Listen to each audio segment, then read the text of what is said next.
kuono ni anto bonde.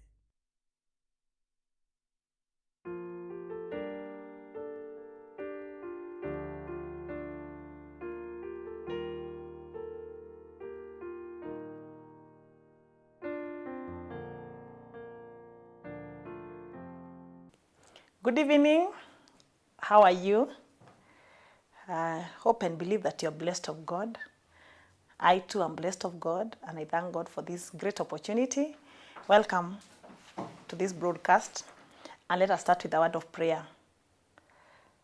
Lord, you're wonderful, and you've given us a great and wonderful opportunity. We are saying thank you and praise your holy name. As we go on with this broadcast, we ask for help from above. Strengthen us and give us the very daily bread. As your word is food for our spiritual man, strengthen our spirit man as we partake of this word. In Jesus' name we pray. Amen. Amen. Hallelujah. Praise God once again. So our word today is based on the book of Jonah, and the topic is, where are you going? So it's based on the book of Jonah, and the question is, where are you going? This life is a journey, and everything you are doing is taking you to a particular place. Every action that you take is towards a particular purpose, and it's also a journey. Even the things that you do to your body, like eating, it's like a journey because it's taking you somewhere. You may eat too much, and your body takes in what it takes in, and there's extra. That extra is taking you on a journey of weight gain. If you reduce, the body will take what it has, burn some of the fat from your body, and you lose weight. That is a journey on weight loss. So Psalms 139 from verse 1. Psalms 139 from verse 1 says, O Lord, thou hast searched me and known me. Thou knowest my down sitting and my uprising. Thou understandest my thought far off. Then when we go to verse 7, it says, Whither shall I go from thy spirit, or whither shall I flee from thy presence? If I ascend up to heaven, thou art there. If I make my bed in hell, behold, thou art there. If I take the wings of the morning and dwell in the uttermost part of the sea, even there shall thy right hand lead me, and thy right hand shall hold me. The psalmist, by the name of David, the king, he recognized that there is nowhere that he could run, that the presence of the Lord was not with him. So wherever he went or whatever he did, he knew that God was there. And there's a particular time he had a cry in his heart and told the Lord, create in me a clean heart, O Lord, and renew a right spirit within me. And he said, take not thy Holy Spirit from me.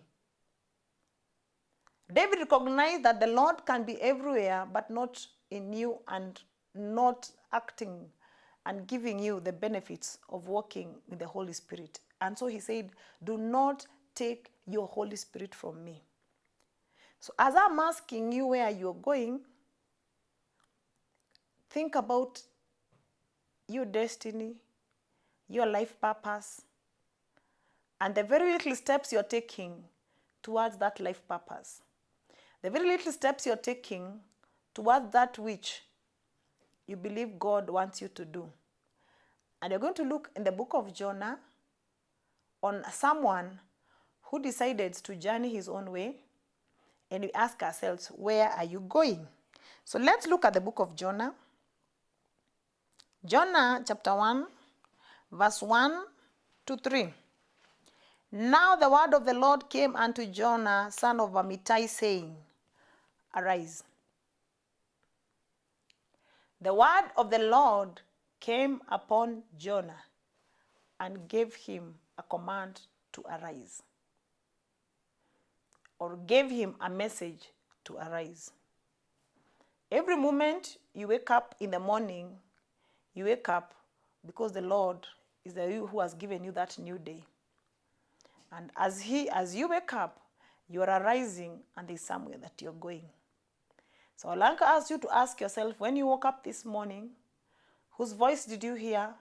But as you are rising, which voice did you hear telling you to go? And where is it that you're going? So if you are arising in the name of the Lord will tell you to go. It could be a very simple instruction to go to your neighbor, go to work, go to the hospital, go to this area. It is a small command, but is indeed a command of the Lord telling you to arise and go. So Jonah, the instructions of the Lord was, arise and go to Nineveh, that great city. The command of the Lord was, arise and go to Nineveh, that great city. It is not the place Jonah would have wanted to go. Ninevites and the Israelites did not have very good relationship. So the Ninevites were people that Jonah would not have wished that God would send to them. God in his wisdom sent him to Nineveh. Verse 3, we are told, but. When we see the word but, it tells us that a different direction is taken.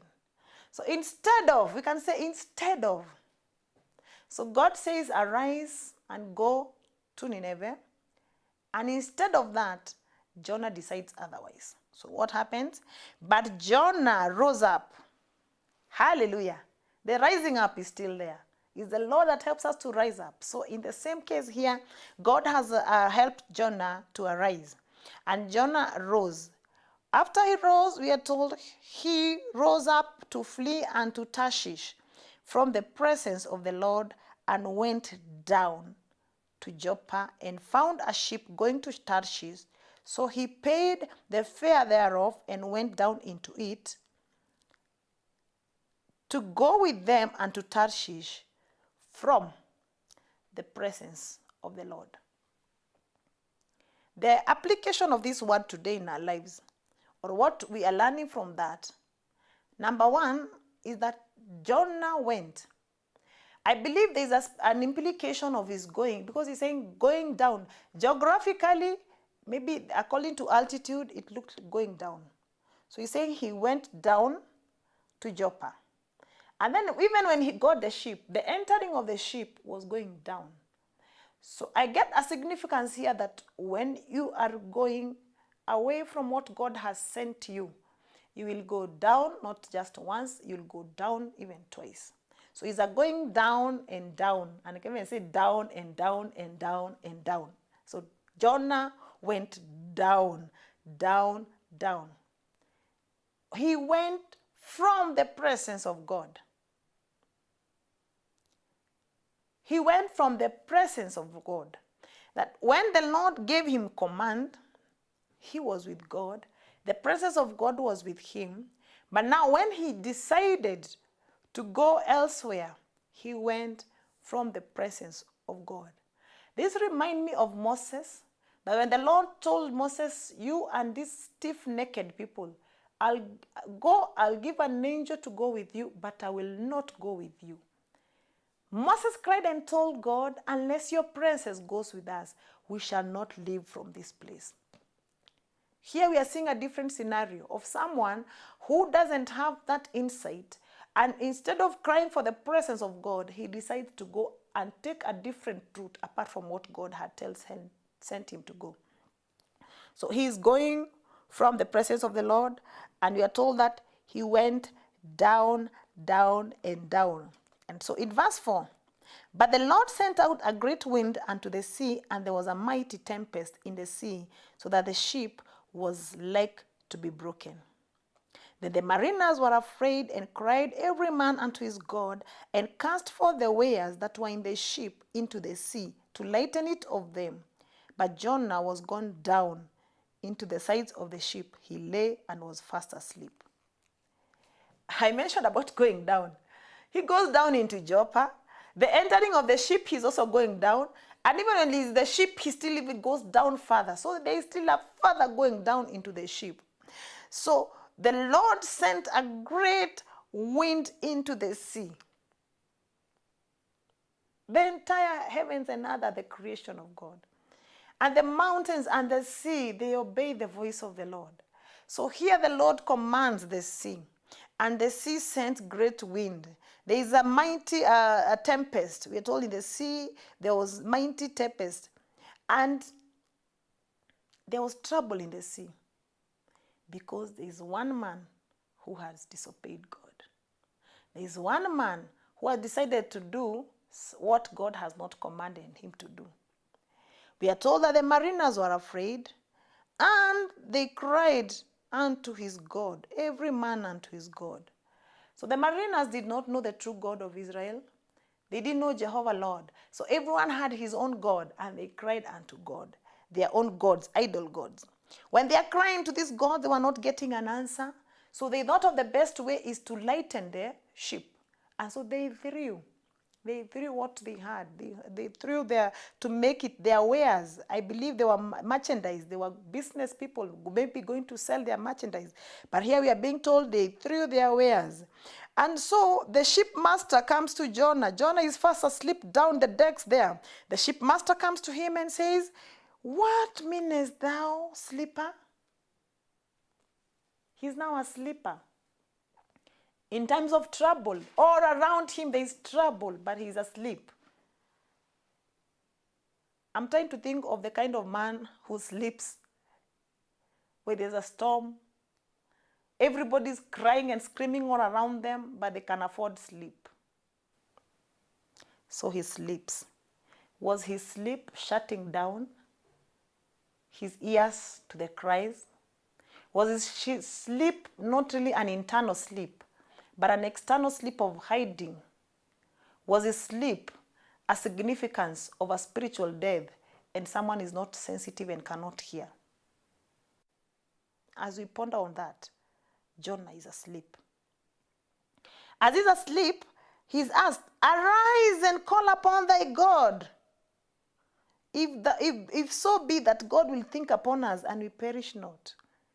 And they said everyone to his fellow, "Come, let us cast lots, that we may know for whose cause this evil is come upon us." So they cast lots, and the lots fell upon Jonah. I mean, they could try and do their casting lots. For us Christians, we don't go that style. But they did that. And when they did what they did, maybe they used pebbles, whatever they used, whatever they were using to give them direction showed them, this is the man. This is the one who is causing trouble. And they asked Jonah, "Tell us, for whose cause this evil is come upon us? What is your occupation? Where do you come from? Which is your country? And what people are thou at?" Who are you that have caused this trouble in this sea? Remember, this time that Jonah is asleep, is the mariners who are praying to idols are calling him to pray. Look at this man of God. He should be the one praying for the people, but because he knows he's the cause of this trouble, then he doesn't even pray. He hides. Yes, the guilty ones, he will hide under the decks and sleep. And now then they're asking, now because the lot has fallen on you. We have done our divination, and from our divination we can see it is you. Diviners can tell where the trouble is coming from, but they may not have a solution. So they have known the trouble is with Jonah, and they ask Jonah. And Jonah tells them, "I am a Hebrew," in verse 9, "and I fear the Lord, the God of heaven, which have made the sea and the dry land." Jonah recognizes the Lord who has made the sea, and now he knows he has commanded the sea to be against him. And he has also made the dry land. He's saying, "I fear the Lord." To the extent which he fears the Lord, you can ask yourself. Because those that fear the Lord hearken unto his word. But the fear of the Lord had some degree because he did not hearken to the voice of the Lord. And then the men were very afraid. They said unto him, "Why have you done this to us?" For the men knew that he fled from the presence of the Lord because he told them. So he explained to them that Jonah have been sent by God to Nineveh, but he said, "I've decided to run away." And that is why the sea is against us. And that is why we are facing what we are facing. When we run away from God, when we fail to do what God, when we try to run from the presence of God, well, David is saying, everywhere you go, God will be there. But his presence in your life, moving in your life, will not be there. So when we try to move away from it, the word is saying that Jonah went down, down, down, even us. If it happens, then one will go down, down, down, down. So let us beware that we will not try to run away from the presence of God. Jonah went down, down, down, down. Down to Joppa, down to the ship, down to the deck. I don't know which down one would go, depending on that which God has commanded you and you're running away from it. When he enters the ship and there is trouble, the people lost because they had wares. Maybe there were businessmen that had gone to send their wares to make money for profit. But now, Jonah is causing loss to these people. He's causing loss because they are throwing their wares into the sea. They had not gone to the ship to go and throw their wares in the ship. If they knew that's what would happen to them, they would have rather stayed instead of going with that ship. But now, because of the presence of Jonah in that ship, he causes loss. Let me tell you, when you're disobedient to God, you'll cause loss to your family. You cause loss to your community. You cause loss to your nation because of disobedience to the Lord. So, and in the state even of disobedience, this person can afford to sleep.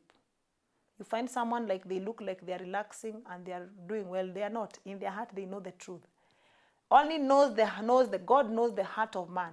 In their heart, they know this trouble is because of me and is because I've run away from God. So we are told later on that verse 11, they said unto him, what shall we do unto you that the sea may become to us? For the sea wrought and was tempestuous.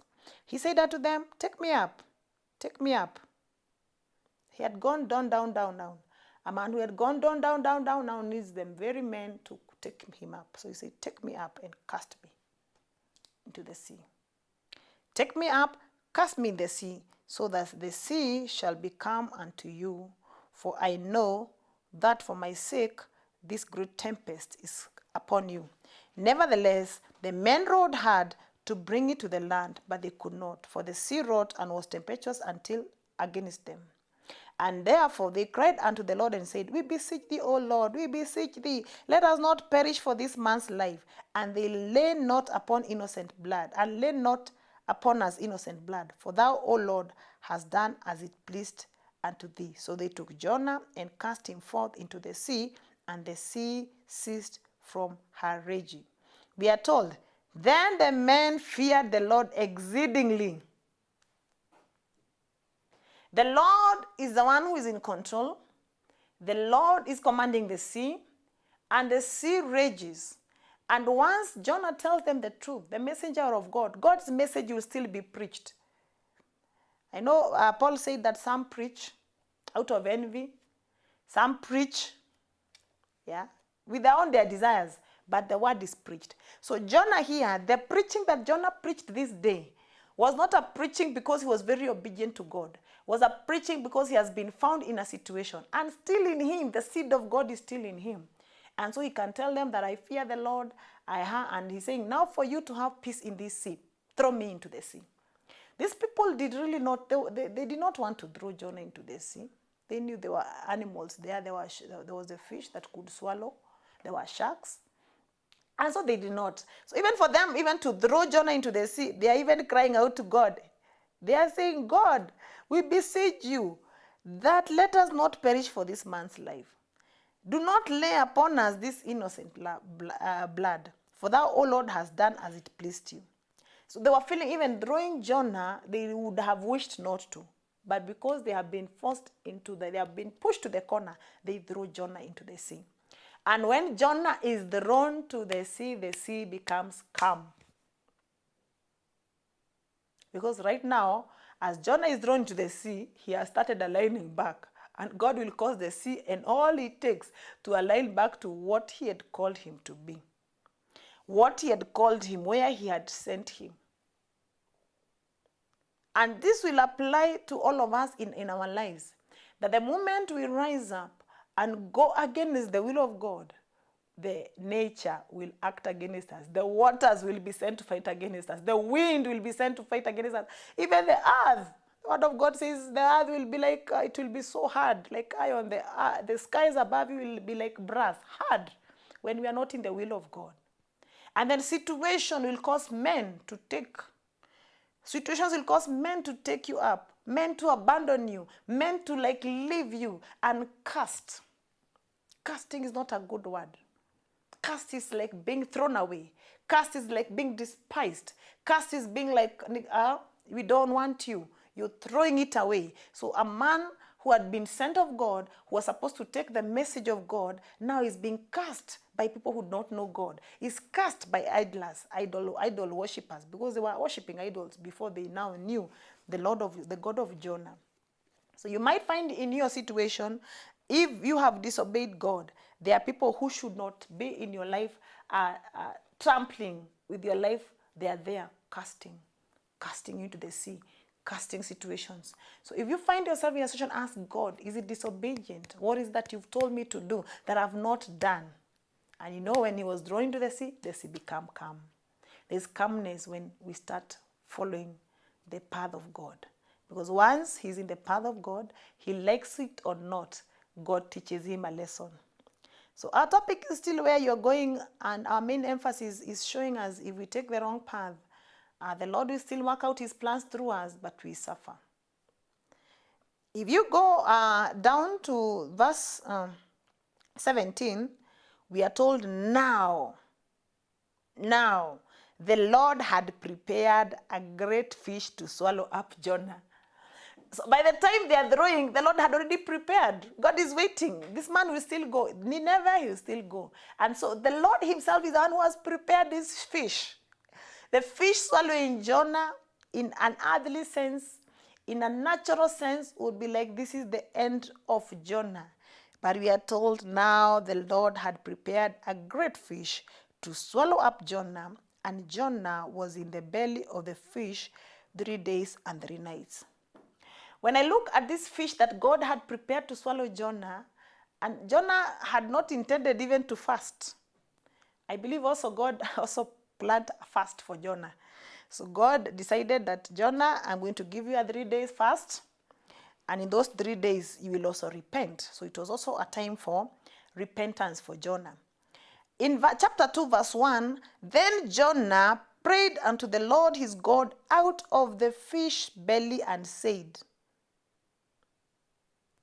I cried by reason of my affliction unto the Lord, and he heard me out of the belly of hell. I cried, and thou heardest my voice. For thou hast cast me into deep sea, in the midst of the seas, and the floods compassed me about, and all thy billows and thy waves passed over me. Then I said, I am cast out of thy sight. Yet I will look again toward thy holy temple. If you look at that, Jonah chapter 2, you will see the prayer of John. The prayer of Jonah. Jonah in verse 7 is saying, when my soul fainted within me, I remembered the Lord. When my soul fainted within me, I remembered the Lord. So in the belly, 3 days. In the belly, 3 nights. Along the way, his soul fainted. He had despaired. He had no other hope. It was all dark. He's hungry. It's a situation of despair. In the belly of a very big fish. I usually imagine there could be maybe somewhere he was if his skin, I wonder how his skin was in that water that has digestive juices and all that. It was horrible. The smell was bad. I think if the animal swallows, the way they swallow anything, swallows weeds, maybe he had weeds all over. It was a pathetic situation, a very pathetic situation. That is a situation that would arise when God talks to men and they decide to run away from him. And then when his soul faints, then he cries unto God. He's saying, my soul fainted within me. I remembered the Lord and prayer. So he cried unto God. He said, they that observe lying vanities forsake their own mercy. But I will sacrifice unto thee with the voice of thanksgiving. I will pay that I have vowed. Salvation is of the Lord. Hallelujah. Salvation is of the Lord. That is the cry that you should have. For anyone who God has given directions and you've missed God, and you really know on your way to wherever you wanted to go, Tarshish, in quotes, He went down, down, down. Looking back, you can tell this is not where God sent me. This is not where God desired to be. And you can really tell you're down, down, down. Not only down into the decks, thrown into the sea still is going down. And not just down to the sea, even into the belly of this big fish. And then when the soul is almost fainting, when the soul is fainting, he says, cries out to God and says, salvation is of God. Salvation is of God. For me to obtain salvation, it is only God who will save me. And that could be the very thing that could be you're going through right now. I'm asking, where are you going? Where are you going? The question that accompanies where you are going is right now, where are you at? In your faith, in the spiritual walk, where are you at? Is that where God wanted you to be? The direction you're taking right now, is that what God commanded you to be? Your relationships, where are you at? Is that where God told you to be? If you have known God, especially if you have tasted the goodness of God, trust me, the Lord will know how to bring you back. Do not wait until you faint, like Jonah, who fainted in the belly of the ship, on the fish, sorry. And when he had fainted, that's when he says, salvation is of the Lord. Please cry out unto the Lord. We told the whole story finally how Jonah went, and after he went, he even talked to Nineveh. He preached them, and they repented, and also the Lord saved Nineveh. God could be calling you to a place that you're going to save some people, but you think they don't deserve it. May God open your eyes to see, to understand, and to know. You who do not know God, where are you going without God's direction? Which direction is your life taking? Your own. A man's heart is so wicked. His imaginings are wicked. God says that man's ways are so far from my ways. His thoughts are so far from my thoughts. When you're not connected to God, every thought you think about your life is so far away from God. And it will never lead you to eternal life. It will never lead you to something that you can hold on. Remember, all that we are experiencing here is only temporarily. At some time, you wake up and realize you are in the wrong place. Please do not allow yourself to wake up and realize you're in the wrong place. Make a decision right now. Turn back to God. Do not flee from the presence of God. Hear the voice of the Lord calling you. He's calling you, the voice. He's calling you and saying, return unto me. Return unto me. And that, the one who's already backslid, there is still the same voice. Return unto me. Hear the voice of the Lord, like that prodigal son who left his father's house, and after the trouble he went through, after the struggles, when he found himself eating with pigs, realizing he's in a dirty place, realizing he's a child of the covenant, but he's living like an animal, dirty, eating dirty food, so distressed, no peace, and then he awakens to who he is, that I am a child of my Father. Today, the Lord is reminding you that you're a child of the Father. What you need is to return to the Father and let him send his messengers to clean you. Remember when the prodigal son came back, the messengers were told, bring the ring, put him clothes. The Lord himself will send help, and you're going to be cleansed, and you're going to be returned to be back to the Father's house. There is no other better place. In our saying, in our culture, we say east or west, home is best. Now, spiritually, north, south, east, west, our Father's house is the best. There is no other better place. Ask Jonah when he was trying to flee from the presence of the Lord, the things that he's encountered. So we are not going to be like Jonah. When the Lord tells us to arise and go, we shall arise, and indeed we will go where the Lord sends. We say, where the Lord sends me, I will go. I've made up my choice to listen to his voice. Wherever he calls me to go, I will go. So as you make that decision, if you made that decision that you want to be one of the household of faith, and you want to be hearing the voice of God, and he leads you, you can pray this prayer. Say, Father, in the name of Jesus Christ, I have been running away. I have been so lost without direction, and today I repent. I repent of walking away. I repent of doing things my own way. And I repent of every sin that I've committed. Today, deliver me, save me. By the blood of Jesus Christ, purify me and make me one of your own. Help me, Lord, to be of the household of faith and walk with me. In Jesus' name I pray. Amen. So if you prayed that prayer by faith, you have been made to be one of his through the blood of Jesus Christ, and now you're of the household of faith. We encourage you to visit a church where you are going to have fellowship. We also encourage you to come and visit us. We are Faith Family Chapel, situated at Meru Maua Junction, at Ruili Junction, Meru Maua Highway at the Ruili Junction. Our services on Sunday starts at 10 a.m. You're very, very much welcome. And if you're far, we are asking that you look for a church that is near you. Ask the Lord to guide you. When an impression comes to your heart, visit that, and as you grow, the Lord is going to guide you on even how to identify, on how to go about even serving God in the church.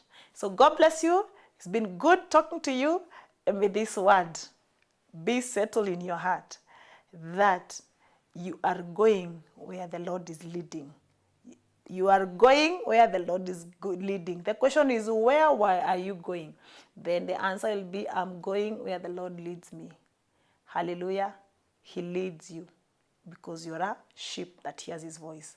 So God bless you and have a beautiful evening. Till next time, kwaherini.